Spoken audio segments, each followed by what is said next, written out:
Alright, me. It is beginning of April, and during substitute teaching today, I read Purple Hibiscus, written by Chimamanda Ngozi Adichie. It is not a name that is very familiar for me to pronounce. It is I believe, traditionally Nigerian name.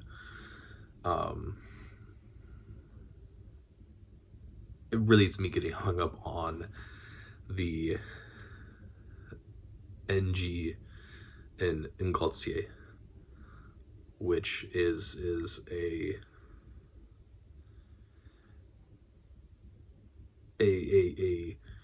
formation in the mouth that is not natural to Native American English speakers, and so it's me thinking that I have to say that, and then messing up everything else. So that's that. Anyways, about 300 pages. I read it with some breaks in about one day. Pretty much close to one full sitting. Incredible piece of literature. It really is. It has a lot to say. It is first, I think it is a depiction and conversation about how do you live with someone who portrays themselves in such a good light, and the community in the world around you views them in such perfect light and such wonderful light, but you, as the person that is actually living with them, realizes that they are just this kind of horrific person. This is basically the life of Kambali.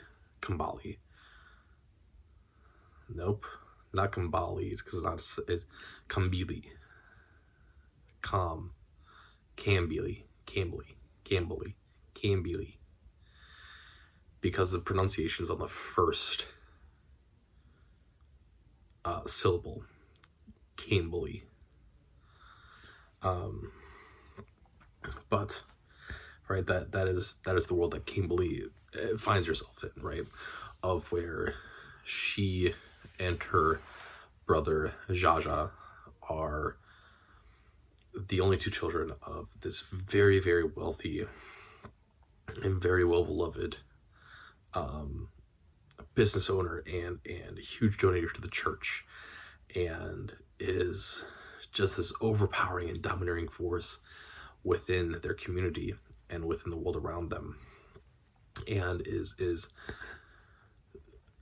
absolutely beloved because of the work that his money allows him to do, because of the donations that he is allowed to make, and the support that their father is allowed to give because of how much money and how much influence that he has, and that he is, this is all taking and occurring over a political coup in their country. And so their father also runs a newspaper, and it's the only newspaper that is actively against the constant coups and the constant regime changes. And it is praised for being the only one that's speaking out against what's happening. And yet, in their private life, their father beats them. Their father has complete and absolute expectations of perfection for any of them. Their father actively cuts ties and actively withholds any sort of care from his family if they are not following his truth and his ideologies, right? This mostly comes up to a head in which her father has effectively condemned his father. So Kimberly's grandfather basically his entire life, because the grandfather practices traditional African-rooted religion, right? And it goes against Kimberly's father's Catholic and those sorts of teachings and teachings of the church and things, right? And so, like, you have these kind of horrific descriptions of just abuse, and just constant abuse, and ownership of people, right? Not in terms of slavery ownership, but in terms of the emotional and physical ownership that comes from viewing that you are the perfect being, and anyone who goes against you is wrong, right? It also comes a great deal from this concept of, right,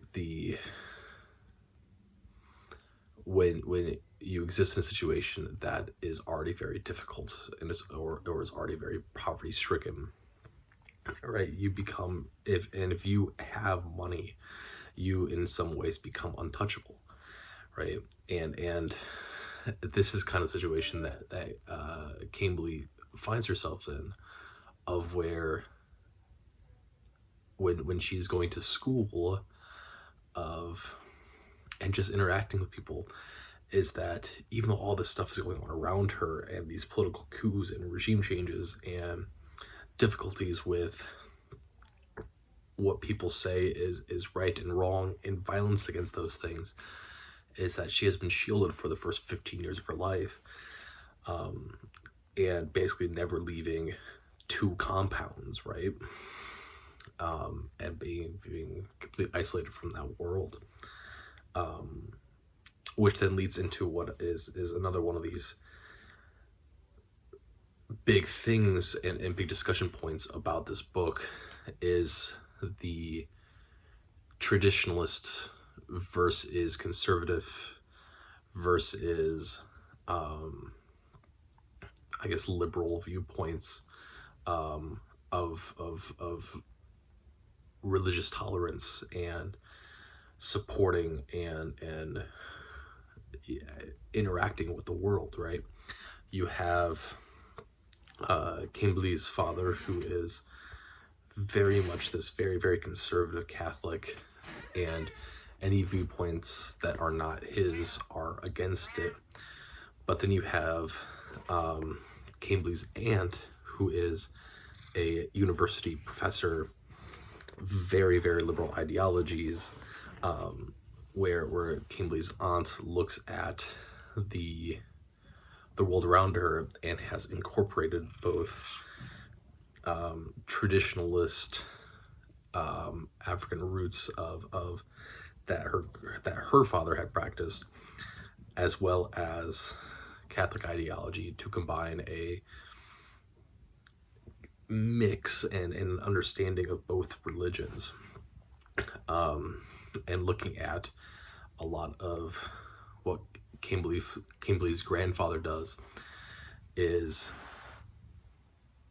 not pagan, it is not ritualistic, it is just traditional ways of viewing things, but it is still falls within the realm of the Catholic Church. It just calls it a different name, right? And so you have all these things going on, and then you have Kimberly, who is in the center of all this, and these coming of age and stories of what it means to be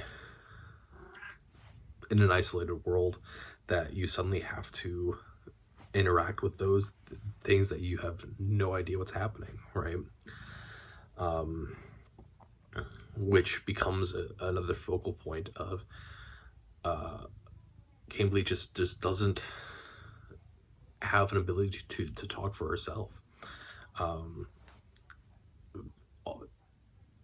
Basically until the very last 2 chapters, really, Cambly is so hyper focused on this idea that her father will make all the decisions for her, and that she will never actually have to make any decisions herself, which then causes her to be incredibly silent throughout so many things. Even when people are antagonizing her or actively asking her to participate in things, is that because of this combination of love and adoration that she has, but also this fear that she has for her father, that she won't do anything that her father does not explicitly tell her to do. So yeah. The title Purple Hibiscus comes from because Jaja, Cambly's brother, notices that their aunt is growing these hibiscus flowers that are purple instead of red. And then when they have to leave to go back to their home compound, Jaja takes some with him and ends up planting them at their own home. And it becomes this kind of symbolic metaphor of not only this is a combination and sharing of cultures, but also this growth of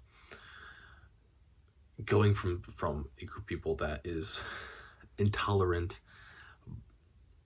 and also unwilling to be in any sort of tolerance, to people that are trying to learn more about the world around them, and not just from one specific viewpoint, which then in the end does culminate in a very, very, very, very tragic ending for everyone, really, that I will not speak, because I think it is much more important to be read and be surprised by it. But yeah.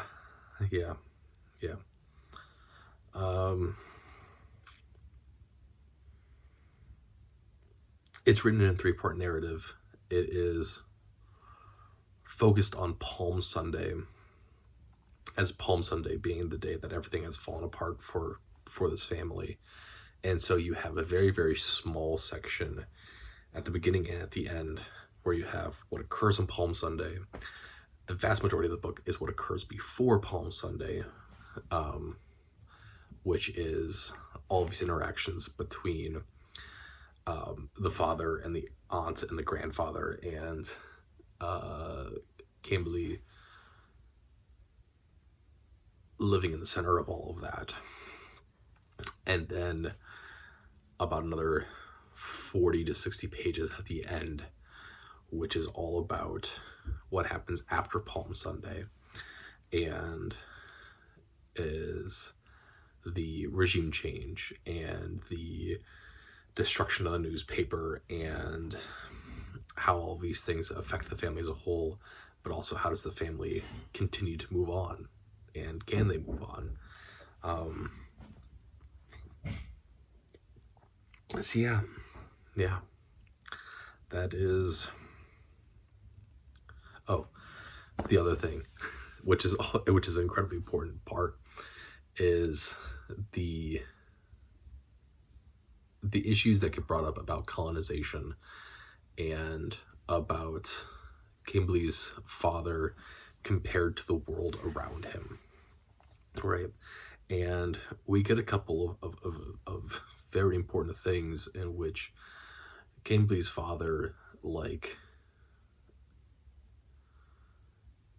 only speaks English instead of their native language, and puts on a British accent when he speaks English, but only when he speaks English to white people. And then when it comes to the church, he forces only it only be spoken in English instead of, and in Latin, instead of their traditional native language, and gets rid of all singing, all yeah, and basically wipes clean and makes this very, very, very white European Catholic Church that has no personal connection to anyone else but him, right? And this is the thing that gets brought up at a couple different points of just this colonist perspective and the refusal to accept any part of your own culture because it is in some way impoverished or in some way looked down on, or because it is the old ways, and so like you have this kind of that's also going on in the background of all of this, in which anyone who still uses any of this traditionalist thinking and tribal thinking that had been commonplace, anyone who still uses that is now looked down upon by their father. And there's a couple different points, right? The religion is part of it. There's a couple different points of like, how do we speak to people around us, right? And like, how do we refer to people around us? And so like the concept of that,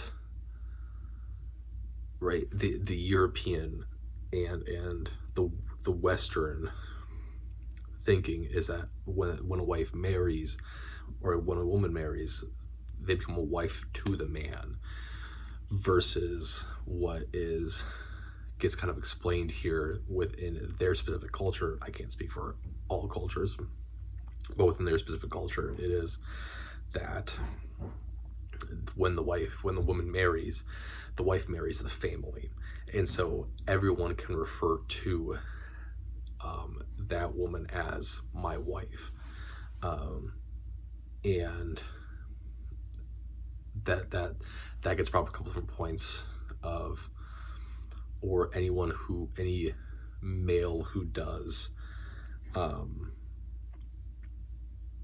adult tasks in some way, or supporting tasks for the family, can be called my father, and things like that, right? And that's another constant fight that occurs of going between these traditional concepts and ideologies that are ingrained in community and culture, and what everyone around everyone has always viewed, and what is the new culture, right? In this specific instance, it is within colonization, but if we can extrapolate that, I think, to a much larger picture as well, of this new versus old conceptual thinking, and how can we see both of these things and interact with both these things, even when they are so different and so opposite in a lot of ways. Yeah, I think that's it. I think that's it for Purple Hibiscus. Very, very lovely book. Yeah.